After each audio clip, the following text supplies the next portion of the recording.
Buenos días amigos, acá nuevamente, esta vez para hablar sobre la situación internacional que se ha vuelto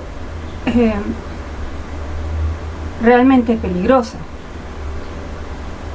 Hace poco, ustedes como saben por las noticias, se produjo un ataque con armas químicas en Siria sobre población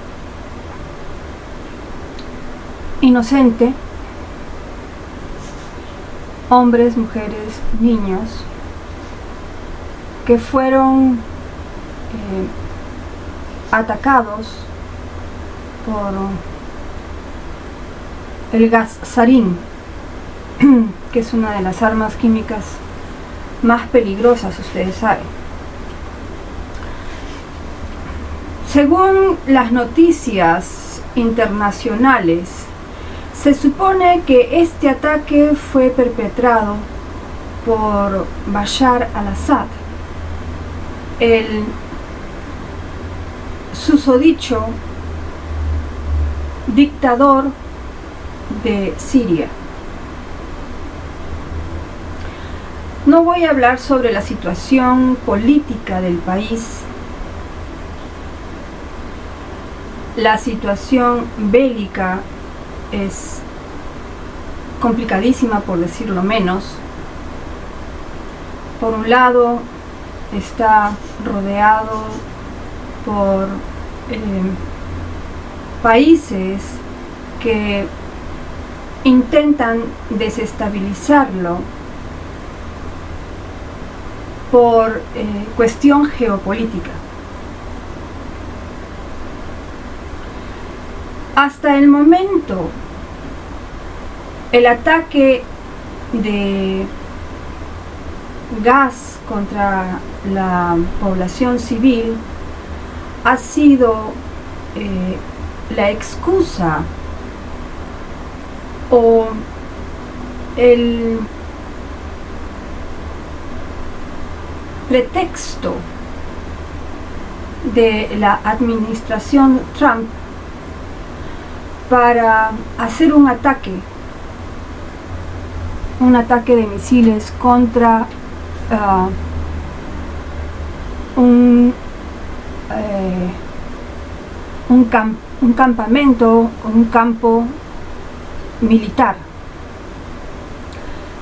¿Qué es lo que se ha querido hacer con este ataque? Trump está con una política de reafirmación estadounidense en el ámbito geopolítico internacional.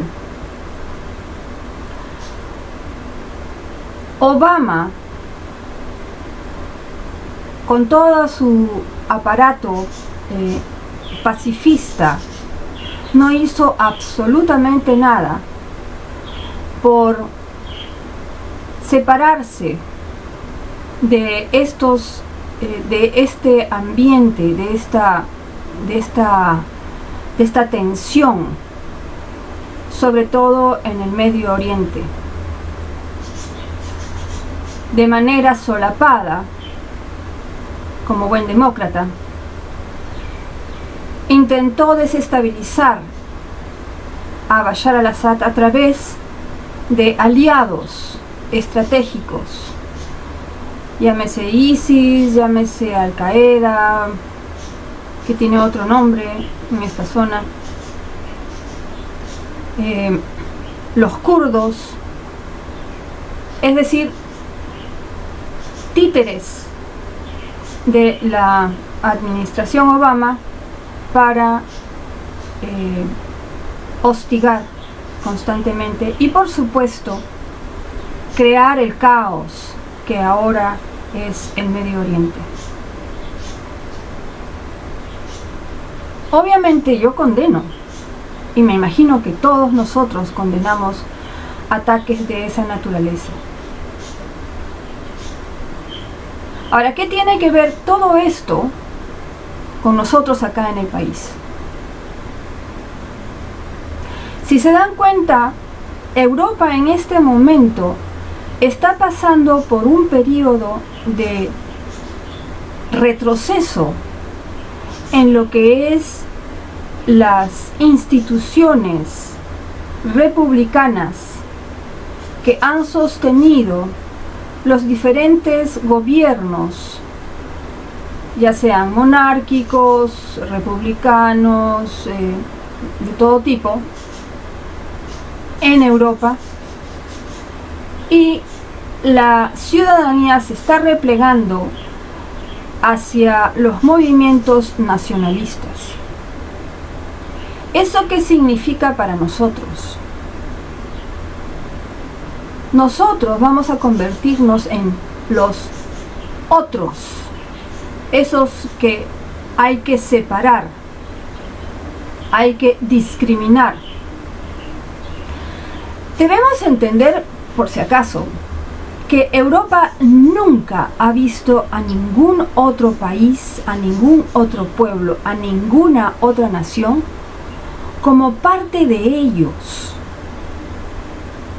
Salvo alguna que otra región, como por ejemplo la región sur de España, en que se sienten más identificados con nosotros los latinoamericanos. Portugal hasta cierto punto, Italia hasta cierto punto. El resto de Europa jamás ha tenido la idea de que Latinoamérica es parte de Occidente.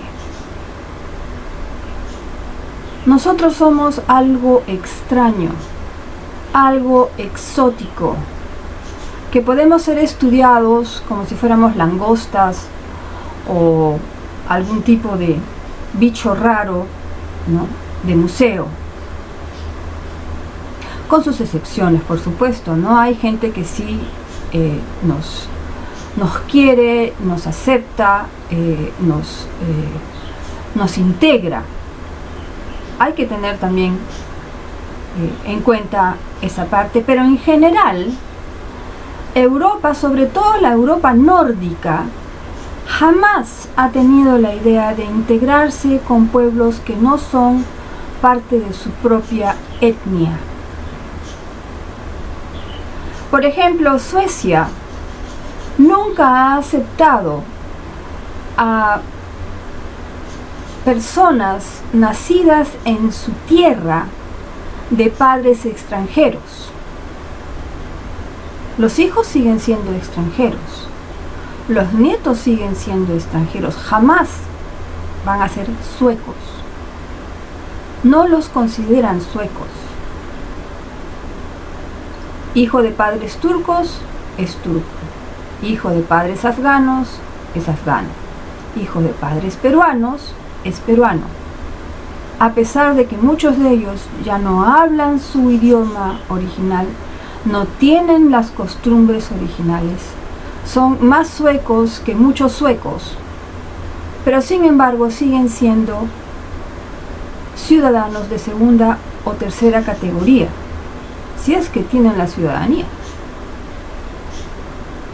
Entonces, aquí estamos frente a un retroceso en cuanto a lo que es la política europea con relación al resto del mundo. Y por supuesto, ahora incluimos a China, que también es un pueblo sumamente discriminador, y, en fin, Estados Unidos, que ya conocemos cómo es la doctrina Monroe, ¿no? America for the Americans. ¿Qué es lo que debemos hacer nosotros? En general todos los latinoamericanos, pero en particular el Perú. Nosotros debemos empezar a fortalecer nuestras instituciones republicanas. Ya. Tenemos que pensar de manera estadista. proyectarnos en el futuro cercano, mediano y más allá. Debemos fortalecer nuestras instituciones, empezando por el Congreso. Y es nuestra responsabilidad, tuya, mía, de todos en general, poner en el Congreso gente que nos represente, pero gente pensante, gente que nos diga las cosas con criterio, profesionales de un recorrido que sepamos que nos van a representar como debe ser. Es nuestra responsabilidad poner gente idónea, capacitada, que nos haga leyes que sean realmente reflejo de nuestra cultura y que se dejen de ideologías extranjeras, que piensen en cómo es que vamos a avanzar como país. De igual manera, las autoridades que van a ejercer el poder ejecutivo. En este momento tenemos un presidente que, no lo sé, no quisiera decir la palabra, pero tengo mis graves dudas de sobre en qué está pensando el señor Kuczynski. Yo me imagino que él se siente peruano. Ojalá que ese sentimiento de peruanidad prevalezca a la hora de que tome las decisiones. Debemos tener mucho cuidado también con nuestro sistema judicial. Realmente ese es un tema mucho más difícil de arreglar. Ahí creo que se debe empezar desde las universidades. Tenemos que ver cuáles son los programas de derecho que hay, que son los que van a nutrir al Poder Judicial. ¿Con qué ideologías se están enseñando a los futuros abogados, jueces, fiscales? ¿Cuáles son las canteras de donde sacamos esos profesionales?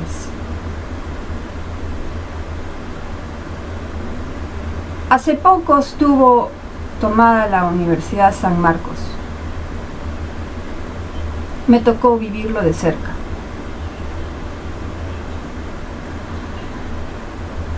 Estoy con muchas dudas